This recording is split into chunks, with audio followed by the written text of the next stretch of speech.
Hello everyone, welcome to today's news starter. Let's begin with a prelims practice question.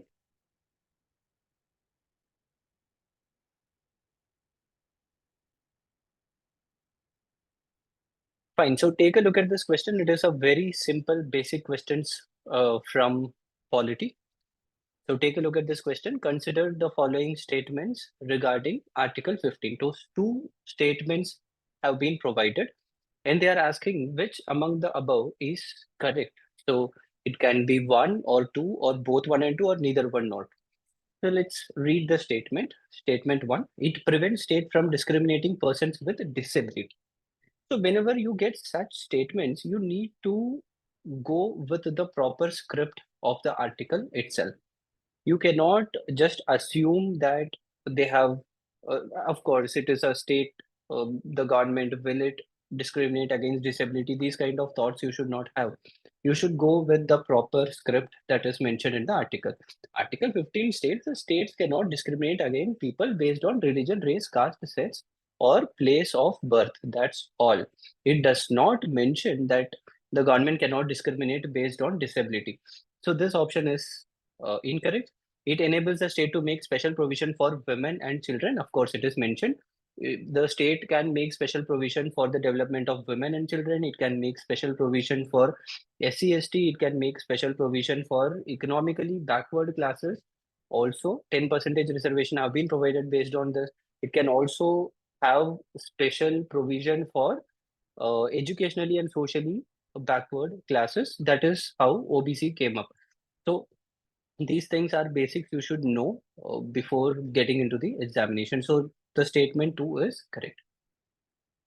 Discretionary power of president. So today there was a news in the Hindu in which it was told that a person filed an RTI asking in which occasions the president, that is the present president, that is Miss Draupadi Murmu, have returned the advice of the prime minister or the council of ministers. So there are certain discretionary powers of the president. We are in a position to know about it. So in the reply the home ministry gave, it told that we won't be able to give such information. We do not have such information. So if the person wants, he can appeal to the tribunal, he can go to the court also, but those things are not required for us from the examination point of view. What we need to know is the discretionary power of the president. In which cases the president will take discretion based on his or her own thought processes. So president can return any bill for reconsideration. So this is the first instance when the legislature passes a bill, the president can send back the bill again to the legislature by telling that you have to reconsider it because there is certain problems. And the most important point here is if the parliament presents the same bill again without any change, the president doesn't have any other option but to process the bill. She cannot return the bill again or she cannot cancel out the bill. So this is the first process, first discretionary power.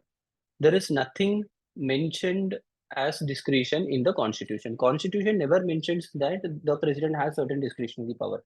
The constitution just tells these are all the provisions that is present. So this point should also be noted because in statement based questions you will get such statements. So this again is a important statement. When we talk about the dissolution of Lok Sabha, in such case it is up to the president. President cannot ask the council of ministers should I dissolve or not.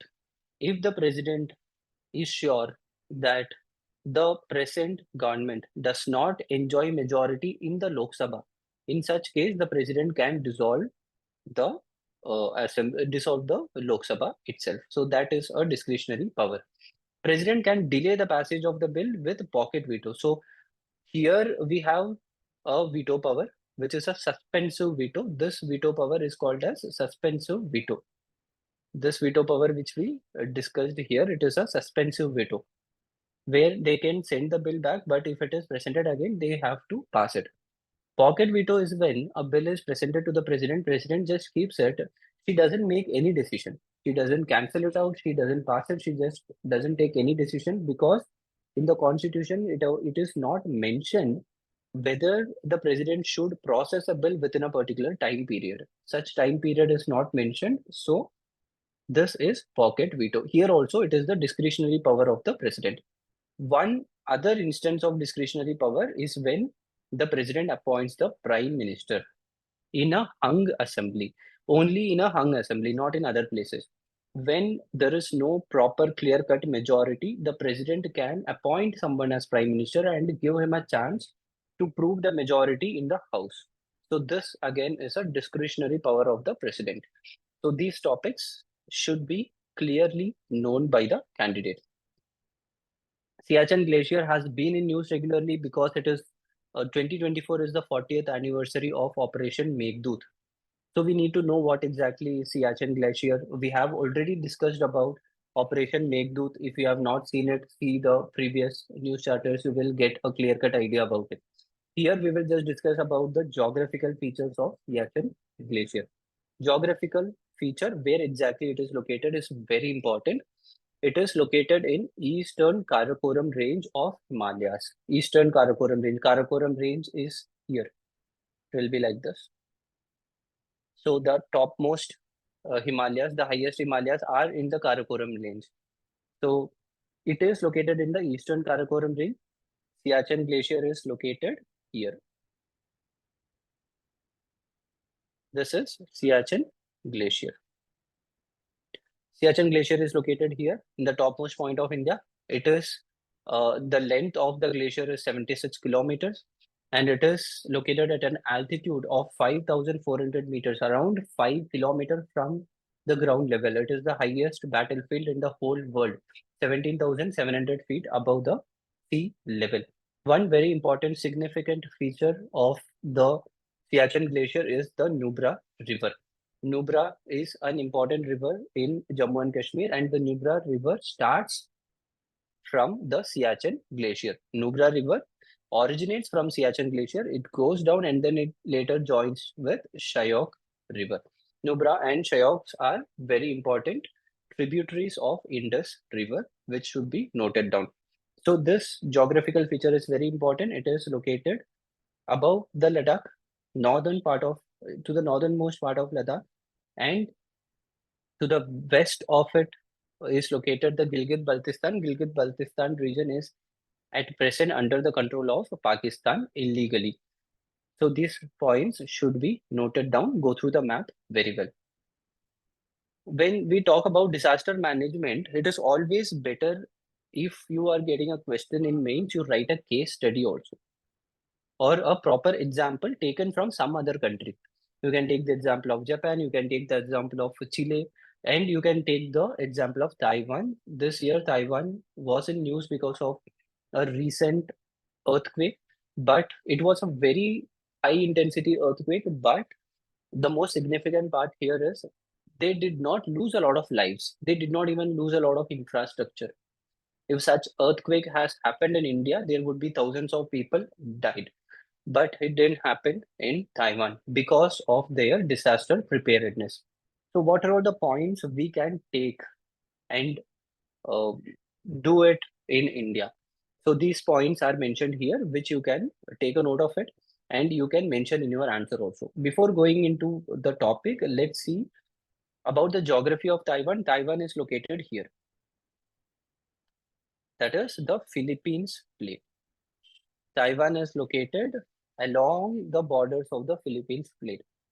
This is why Taiwan is very highly susceptible to earthquake, because the Philippines plate is located in a manner which is sandwiched between the Indo-Eurasian plate and the Indo-Australian plate. The Eurasian plate on the northern side, Indo-Australian plate in the southern side, and the Pacific plate in the eastern side. And this Philippine plate moves northwards towards the towards the Eurasian plate. So this is the Eurasian plate. This is the Philippines plate. The Philippines plate will be moving northwards towards it. So there is a convergent boundary. It moves at a very high pace, 7.8 centimeter per year it moves. So because of this, there is high chances of getting earthquakes regularly. So Taiwan has been ready for it. Taiwan has made itself ready for such disasters. What have they done? They have advanced earthquake monitoring network. They have proper monitoring network, which India also have. They have good early warning system, which India also have. Where do they do the change? Where they present themselves as a advanced country in case of disaster management? They conduct awareness campaigns regularly. Apart from that, they conduct mock drills for earthquake. Just like that, one fine day they will say that there is a mock drill. So the people will also know what they should do during a earthquake, what practices they should follow. So regular conduct of mock drill and regular awareness campaigns will be conducted. So in this manner, the public will be equipped with all the knowledge. The public will be equipped with all the practices they have to do in case of an earthquake. First point, which India doesn't do. Even in earthquake vulnerable zones, India doesn't do it regularly. So this point can be mentioned in your answer. Such questions are important from mains perspective. Government constantly updates earthquake safety requirement. Based on the vulnerability, the government regularly updates the requirement, safety requirement. For example, some new invention comes up. So the government will tell that this can be adopted in your building. So what new things can be done to prevent the disaster, prevent the impact of the disaster? So they keep updating their laws, regulations, they keep updating their safety standards also. This again is something India doesn't do. We just fix one proper disaster management plan and we follow it. But disaster management plans should be modified regularly. So this point can also be mentioned. The most important point in my opinion is this, where they provide incentives for the people by providing subsidies to improve quake resistance building.